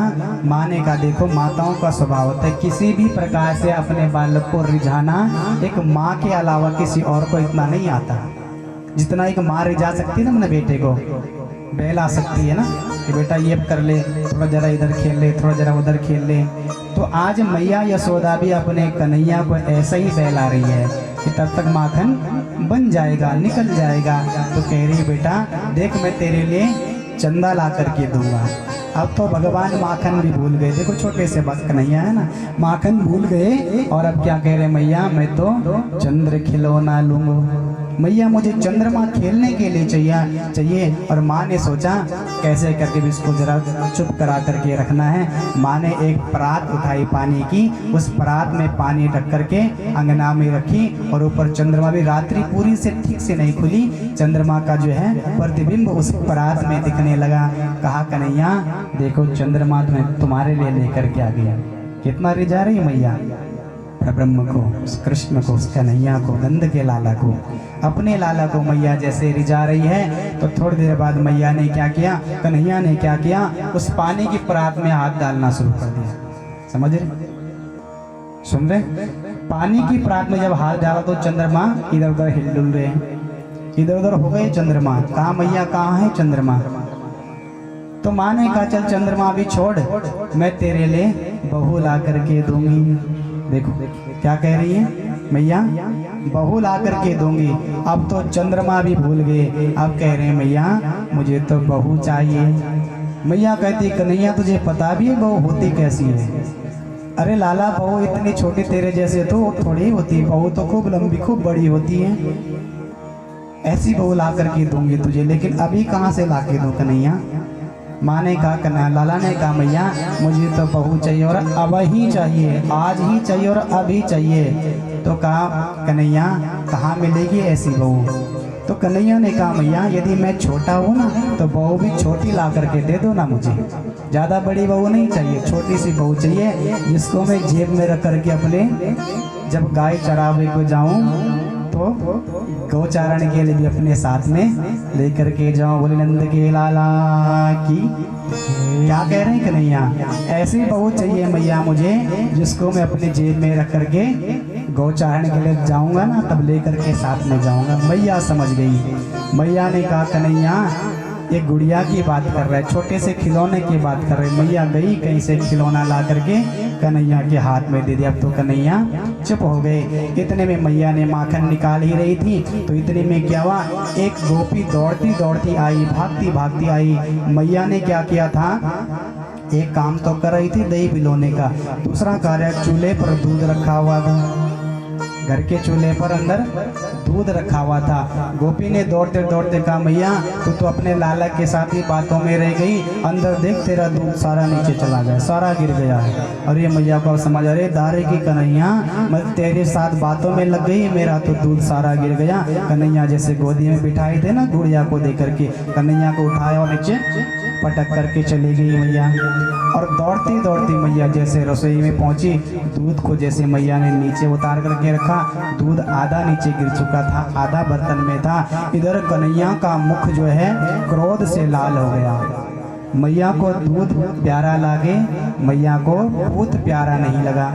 यानी कि दूध से मैया तुम्हें इतना प्रेम है और तेरा कन्हैया तेरी गोदी में बैठा है, तूने मैया आज मुझे पटक करके अंदर भाग गई दूध को बचाने के लिए और मेरा एक पल भी स्मरण नहीं रहा। मानो कन्हैया लीला कर रहे हैं। और इधर जैसे मैया दूध को नीचे उतार करके आ रही थी, इतने में कन्हैया ने जिस मटकी पे माँ माखन भिगो रही थी, जिससे माखन बना रही थी, जिसमें दही डाल करके रखा था, वो मटकी कौन सी थी पता है? कौन सी थी वो मटकी? यशोदा की दादी सास के टाइम की मटकी थी वो। माँ यशोदा की दादी सास के टाइम की मटकी थी, पुरानी धरोहर थी, उसको संभाल करके रखा हुआ था। हम लोग भी संभाल करके रखते हैं ना कुछ पुराने लोगों की चीज़ें, वैसे ही उस मटकी खानदानी मटकी थी। आज कन्हैया को गुस्सा आया, कन्हैया ने उठाया इतना बड़ा पत्थर और धड़ाम से मटकी का गोविंदाय नमो नमः, बोले नंद के लाला की जय। वो मटकी में जितना भी दही था, जितना भी माखन था, वो सारे जमीन पर बिखर गया। और जैसे माखन जमीन पर बिखर गया, इधर अब तो क्या हुआ, जैसे ही मैया आई अब तो कन्हैया थर थर कांपने लगी, मैया डांटेगी जरूर। और जैसे मैया अंदर से आई देखती तो क्या है कि सारे आंगन में दही दही गिरी हुई है, सारा माखन ही माखन फैला हुआ है। एक बार तो माता मैया को खूब गुस्सा आया। मैया ने कहा कि अब जाकर के जरा कन्हैया को सजा देनी है। और एक बार खूब हंसी माँ यशोदा।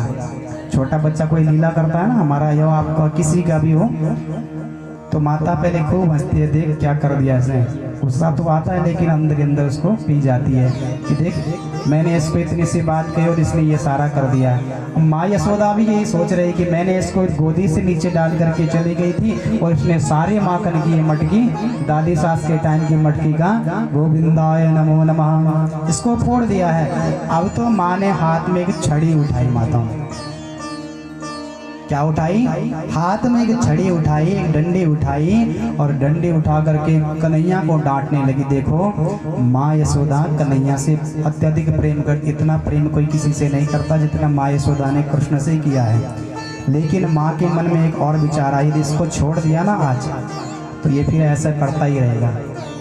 तो कहते हैं ना, लालयेत पंचवर्षाणि 10 वर्षाणि ताड़ये प्राप्ते षोडशे मेकं पुत्रं मित्र संवदाचरेत।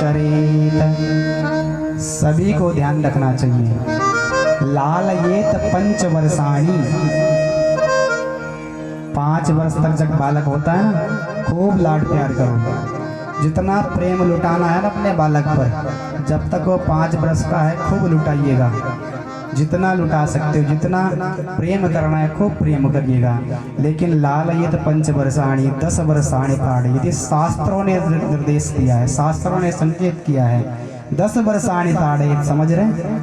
5 से लेकर के बेटा जब 15 वर्ष का हो जाता है, ये 10 वर्ष जो होते हैं ना बीच के, 5 वर्ष तक को प्रेम कीजिएगा। 5 से लेकर के 15 वर्ष का जो 10 वर्ष का समय होता है ना, थोड़ी सी भी गलती करे तो तुरंत डांटना चाहिए, तुरंत टोकना चाहिए, तुम्हें बेटा ऐसा नहीं करना चाहिए, आपने गलत किया है, आपको ये नहीं करना चाहिए था, डांटना चाहिए। शास्त्र कह रहे हैं 10 वर्षाणि ताड़येत प्राप्ते षोडशो मेकः, और जैसे वो बेटा 16 वर्ष का हो जाता है ना, 16 वर्ष प्रारंभ हुआ तो उसके साथ मित्रता का व्यवहार करना चाहिए। उस बेटे के साथ उसको मित्र मानना चाहिए, उससे अपने घर के जो भी फैसले हैं उसको ही बताना चाहिए, बेटा मैं इस जगह फलाना काम करने जा रहा हूँ, तुम्हें ठीक लग रहा है, उससे परामर्श करना चाहिए। यानी कि वो तब मित्र के समान हो जाता है, उससे मित्रता पूर्वक बातें करनी चाहिए, शास्त्रों ने कहा है। इसी बात का पालन करते हुए आज माँ यशोदा भी हाथ में छड़ी लेकर के कन्हैया के पीछे दौड़ती हैं। इधर सुखदेव जी महाराज कह रहे हैं, परीक्षित जरा उस झांकी का दर्शन करिए, वो गोकुल की वो गलियां जहाँ कृष्ण आगे आगे भाग रहे हैं और माँ यशोदा छड़ी लेकर के पीछे पीछे दौड़ रही हैं। आज वो परब्रह्म माँ यशोदा के डर के मारे गलियों में भाग रहा है, दौड़ लगा रहा है, और इधर माँ यशोदा छड़ी लेकर के कन्हैया के पीछे दौड़ रही है। और मैया ने कहा कन्हैया 1 मिनट रुक तो सही। कन्हैया ने कहा माँ रुकने वाला नहीं, भागते चले जा रहे हैं, कृष्ण गोकुल की गलियों में दौड़ रहे हैं माताओं। और जैसे मैया ने कहा कन्हैया नहीं डांटूंगी, नहीं मारूंगी बेटा, तो कहा मैया क्या करोगी। कन्हैया ने कहा माँ डांटोगी तो नहीं, मारोगी तो नहीं। कहा कन्हैया कुछ नहीं करूंगी, डंडी फेंक दी और कहा कन्हैया तेरी पूजा करूंगी, आ तो जरा इधर तो आ तो सही, तेरी पूजा करूंगी मैं आज। तो माँ ने कहा यदि पूजा करनी है तो उस डंडी को पहले और दूर फेंक दो। पूजा में डंडी का क्या काम, छड़ी का क्या काम। जब पूजा करनी है मैया तो छड़ी का क्या करोगी, छड़ी को दूर फेंक दो। माँ ने उठाई वहां से फिर और दूर फेंक दी। अब कन्हैया माँ के पास आए हैं। आज तो कृष्ण को माँ ने पकड़ा और पकड़ करके अपने नंद भवन में, नंद के अंगना में जो है एक रस्सी से बांधना प्रारंभ कर दिया है। आज कृष्ण को माँ यशोदा बांध रही है। देवता लोग दर्शन कर रहे हैं इस दृश्य का। नंद का वो महल, नंद का वो अंगना जहाँ माँ यशोदा रस्सी से कृष्ण को बांधने का प्रयत्न कर रही है। लेकिन माताओं, लेकिन प्यारे बंधुओं, कन्हैया बंद नहीं रहे। रस्सी पर रस्सी जोड़ रही, लेकिन कन्हैया की जो बांधने की जो प्रक्रिया है ना, 2 उंगल रस्सी कम पड़ रही है। एक रस्सी जोड़ी 2 उंगल फिर कम पड़ गई, दूसरी रस्सी जोड़ी 2 उंगल फिर कम पड़ गई, तीसरी रस्सी जोड़ी 2 उंगल फिर कम पड़ गई। मानो यहाँ पर देखो स्मरण रखने वाली बात है। संतों ने भाव दिया है, माताओं ध्यान से सुनिएगा। यहाँ पर संतों ने क्या भाव दिया है कि मानो भगवान की मैया, पूर्व पहले अवतार वाली मैया, कौन सी मैया, अदिति मैया और कश्यप भगवान ये नहीं चाहते कि मेरे बामन को कोई बांधे।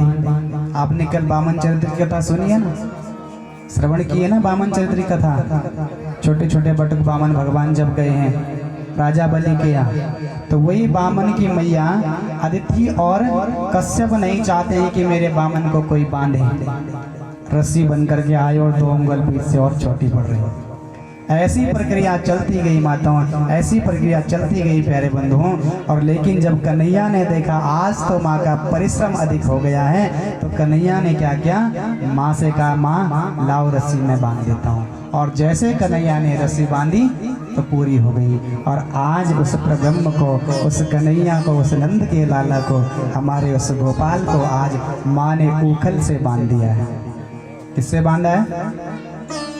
उखल से बांध दिया है। और जैसे उखल से बांधा है और आंगन में उखल से बांधा है, इधर मैया अपने काम पर लग गई। माँ यशोदा अपना कार्य करने लग गई। होता है ना कभी कभी, देखो हमने अपने बड़े बुजुर्गों से सुना है, अब तो देखा नहीं है, हमारे सामने घटना घटी भी नहीं है। जिसको मैं बताने जा रहा हूँ ना, हमारे बड़े बुजुर्ग कहते थे कि देखो जब हम लोग पहले खेतों में काम करते थे ना और बच्चे परेशान करते थे ना, उनको रस्सी से बांध करके घर में बांध करके आ जाया करते थे, जाते थे। ऐसा हमने भी सुना है। इसी प्रक्रिया को आज मैया ने कन्हैया को उखल से बांधा और अपने घर के कार्य में लग गई। और कन्हैया आज तो घुटमन घुटमन करके उस रस्सी को घसीटते घसीटते, उस ओखल को घसीटते घसीटते कहाँ आंगन के एक छोर पर पहुंच गए। और जहाँ छोर पर पहुंचे वहाँ पर क्या नंद बाबा के आंगन में क्या अशोक के 2 वृक्ष हैं। अशोक के 2 वृक्ष हैं नंद बाबा के अंगना में। और जैसे भगवान उन अशोक के वृक्षों से के सामने से निकल रहे थे ना, भगवान की कोहनी का स्पर्श उन दोनों अशोक के वृक्षों पे हुआ और वो धड़ाम से नीचे गिर गए। उनसे 2 पार्षद उत्पन्न हो गए के लाला। भक्त वत्सल भगवान की जय। जैसे भगवान की कोहनी का स्पर्श हुआ, दोनों वृक्ष धड़ाम से गिरे, उनसे 2 पार्षद प्रकट हुए। ये कौन है? ये 2 पार्षद, ये 2 पार्षद हैं कुबेर के पुत्र। एक का नाम है मणिग्रीव और एक का नाम है नलकूबर। ये क्या हुआ, ये एक बार नारद जी के श्राप से, इनको नारद जी ने श्राप दिया था कि जाओ तुम यमलार्जुन के वृक्ष बन जाओ। तुम गोकुल में जाकर के, तुम वृंदावन में जाकर के क्या यमलार्जुन के वृक्ष बन जाना। और आज जैसे यमलार्जुन के वृक्ष बने हैं, तो भगवान ने इनका भी आज उद्धार कर दिया है। और हाथ जोड़ करके खड़े हो गए, प्रभु आपने हमें आज मुक्ति प्रदान की है। बोलिए नंद के लाला की जय, बाके बिहारी लाल की जय, भक्त वत्सल भगवान की जय। जय जय श्री राम। तो आइए कुछ पल संगीत के बंधुओं के साथ हरिनाम का सारा आप सभी का बहुत बहुत स्वागत, हार्दिक साधुवाद व्यासपीठ से।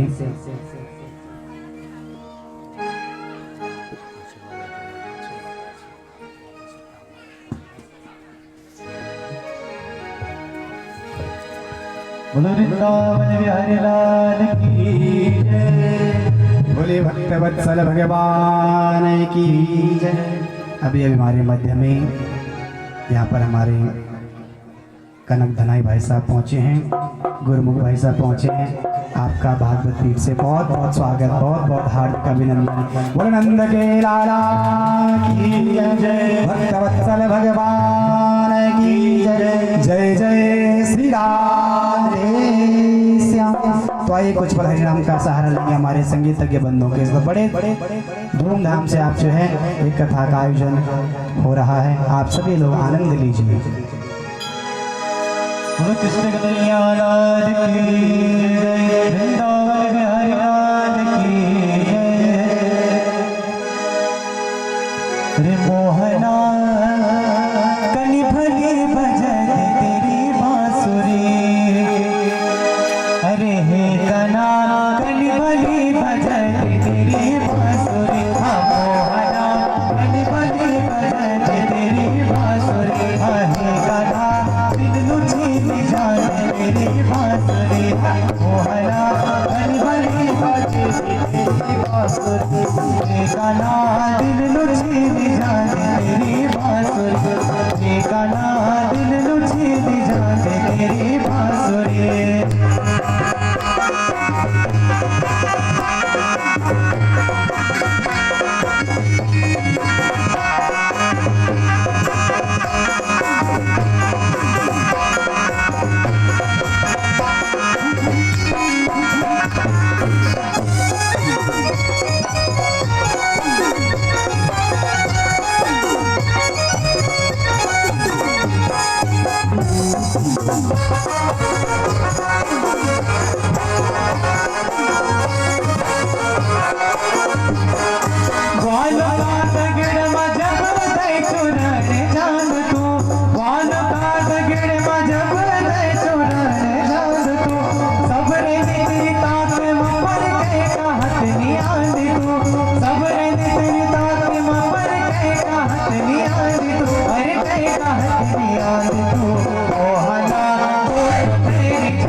तेरी बांसुरी मोहरा तेरी जान तेरी बांसुरी